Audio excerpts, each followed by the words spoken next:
Welcome back friends, welcome to invest ji. एक बार फिर से आप सबका बहुत बहुत स्वागत है। फ्रेंड्स, एक कॉमन क्यूरी है जो कि हर किसी के साथ में होते रहता है। मेरे पास में क्यूरी आया है कि जब तक मैंने निवेश नहीं किया, एक ऐसा फंड है जिसमें मैंने निवेश शुरू किया और जैसे ही निवेश शुरू किया उसके बाद में उसका परफॉर्मेंस लगातार गिरता चला गया। एक ऐसा क्यूरी है जो कि आए दिन कोई ना कोई मुझे जरूर बताते रहता है। तो आज इसी का एक कंप्लीट सॉल्यूशन मैं आपके साथ में शेयर करने वाला हूं, जिससे हर किसी निवेशक को पता चल सकेगा कि आखिर ऐसा होता क्यों है। एक एक चीज आपको बड़े ही ध्यान से देखने की जरूरत है ताकि भविष्य में ऐसी कोई भी गलती आपसे ना हो। सबसे पहले मेरा इंट्रोडक्शन। मेरा नाम है रविकांत शर्मा और मैं MP registered mutual fund distributor हूँ। मेरा एमपी रजिस्ट्रेशन नंबर है ARN 138523। Employ unique ID number दिया है EUIN E234641। तो फ्रेंड्स, आप देख सकते हैं आज का जो मेरा मेन टॉपिक है, फंड लगातार बढ़ रहा था। जैसे ही मैंने निवेश करना शुरू किया, लगातार गिरता चला गया। हर किसी के साथ में ऐसी समस्या जरूर आती है। क्या आपके साथ भी ऐसा हुआ है? यह अनुभव ज्यादातर निवेशकों के साथ में होता है। बहुत सारे ऐसे निवेशक हैं जिनके साथ में ऐसी घटनाएं जरूर घटित होती है। जो भी निवेश करता है उसके साथ में, बस फर्क इतना है कि कम लोग इसे खुलकर स्वीकार करते हैं। ये चीजें, ऐसी घटनाएं बहुत सारे निवेशकों के साथ में होती है, लेकिन बहुत से ऐसे निवेशक हैं जो इस चीज को बिल्कुल भी स्वीकार नहीं करते हैं कि मैंने निवेश किया और मुझे नुकसान आना शुरू हो गया। यह कहानी उस बारिश के जैसी होती है जो छतरी लेने के ठीक पहले शुरू होती है। यानी ऐसी बारिश जो कि छतरी आने के पहले ही शुरू हो जाती है। ठीक उसी तरह ऐसी घटनाएं किसी भी निवेशक के साथ में होती रहती है। फंड ऊपर जा रहा था, जैसे ही इन्वेस्ट किया गिरने लगा।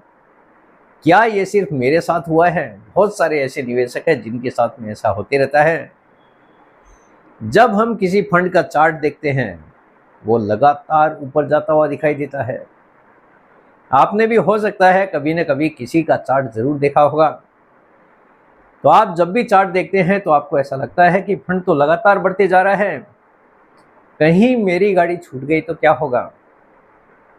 इसी चक्कर में बहुत सारे निवेशक हैं, उसके पीछे दौड़ना शुरू कर देते हैं, क्योंकि हर किसी को लगता है कि अगर बहुत ज़्यादा बढ़ गया तो फिर निवेश कैसे करेंगे, और लोग कमाना शुरू कर देंगे लेकिन हमारी कमाई तो होगी नहीं।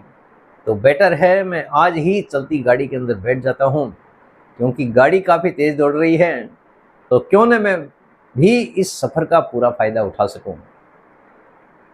तो दिमाग में एक ही आवाज़ आती है, अभी नहीं लिया तो मौका निकल जाएगा।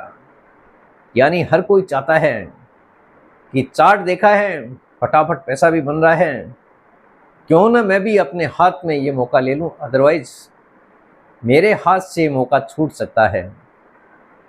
और जैसे ही निवेश किया, हालत वही हुई, गिरावट शुरू हो गई। जब तक नहीं लिया तब तक लगातार बढ़ते जा रहा था, लेकिन जैसे ही निवेश किया वहां पे गिरावट शुरू हो जाती है। यह कोई बदकिस्मती नहीं, यह है human psychology plus market cycle का खेल। कोई ज़रूरी नहीं है कि आप जहाँ पे भी निवेश करेंगे वो लगातार बढ़ते जाएगा। अगर कोई चीज़ लगातार बढ़ती है तो उसका मतलब जब भी करेक्शन आएगा तो भी उसमें डीप करेक्शन आता है।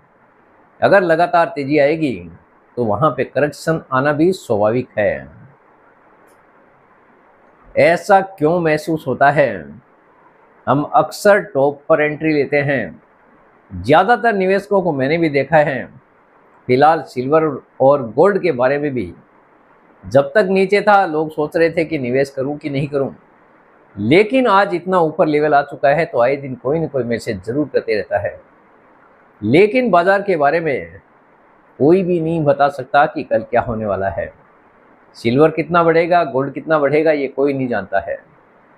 जो भी निवेश करना है, अब आप अपनी रिस्क लेने की कैपेसिटी के हिसाब से निवेश करना शुरू कर सकते हैं। ये डिपेंड करता है सब कुछ आपके ऊपर ही।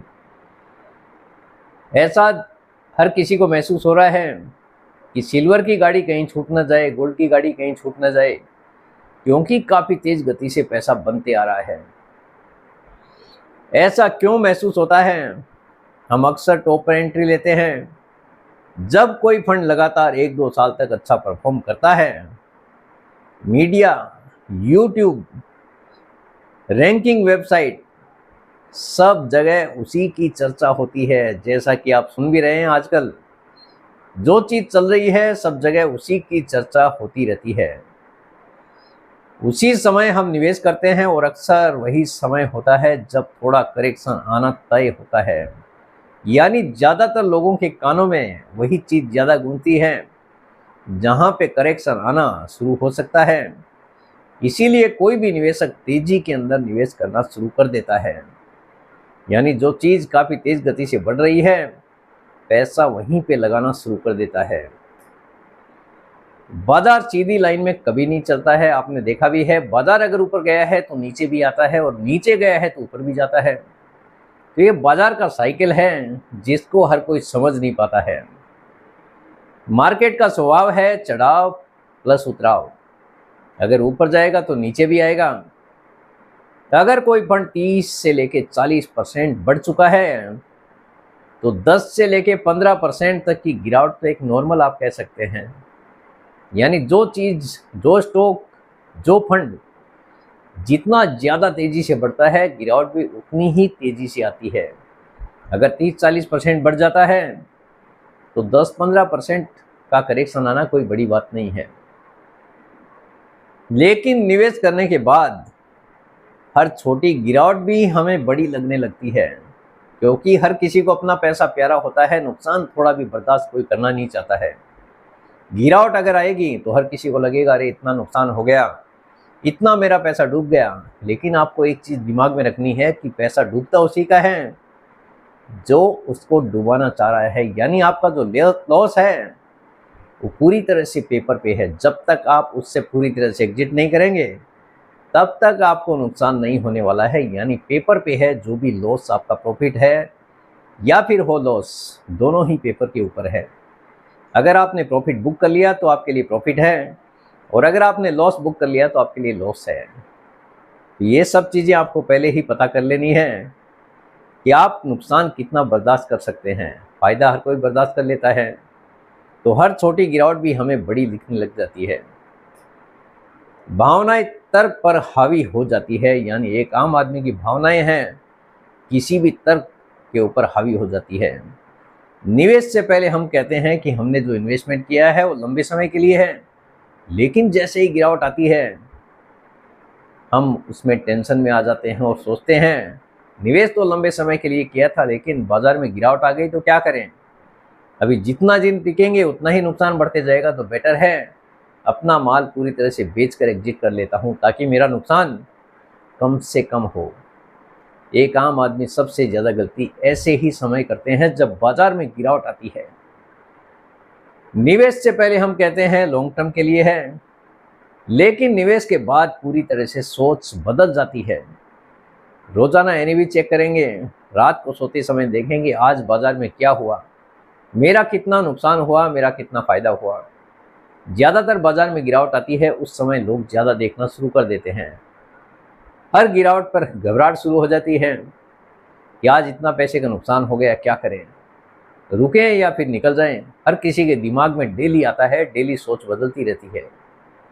गलत फैसला लेने का डर, यहीं से परेशानी शुरू होती है।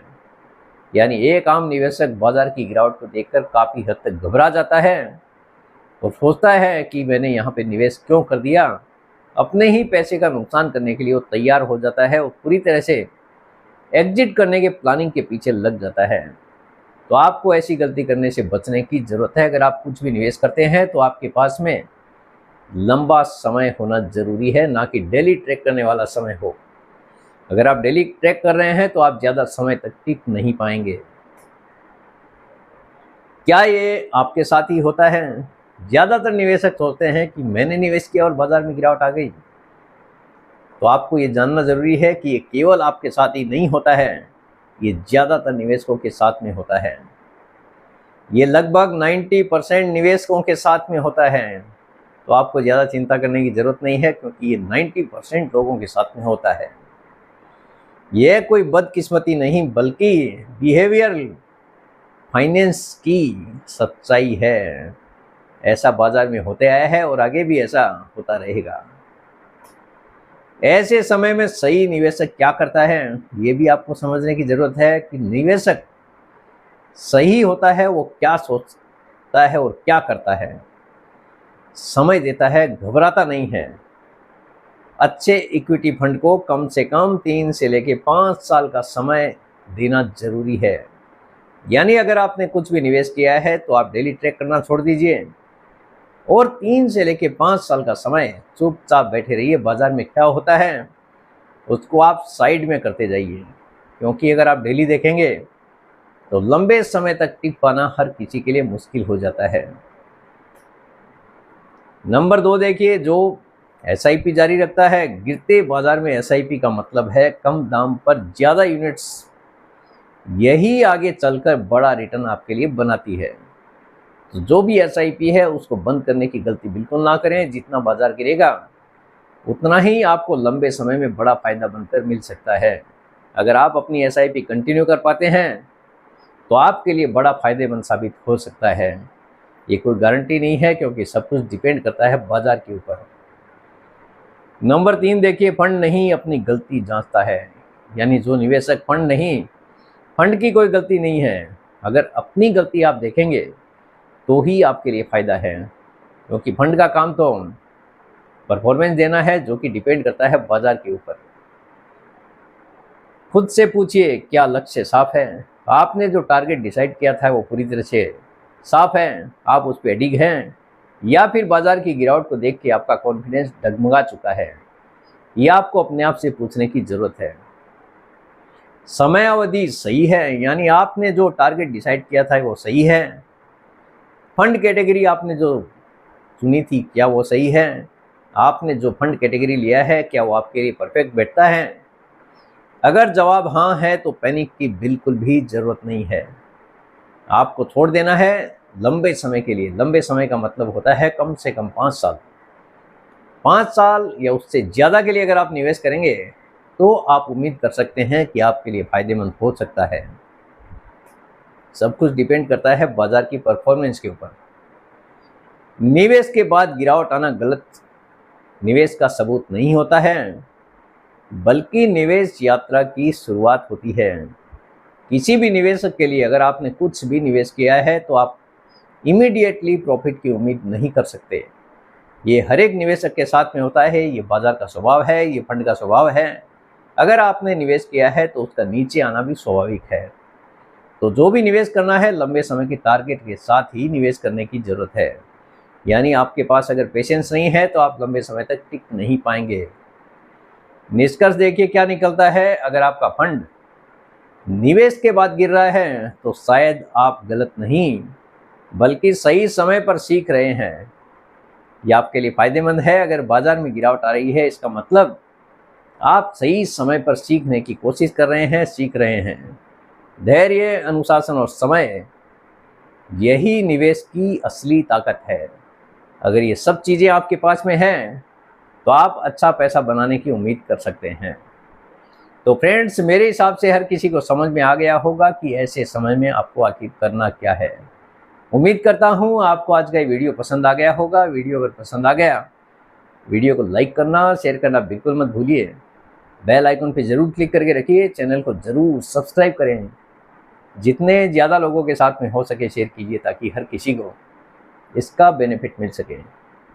Thank you very much friends. Thanks for watching this video.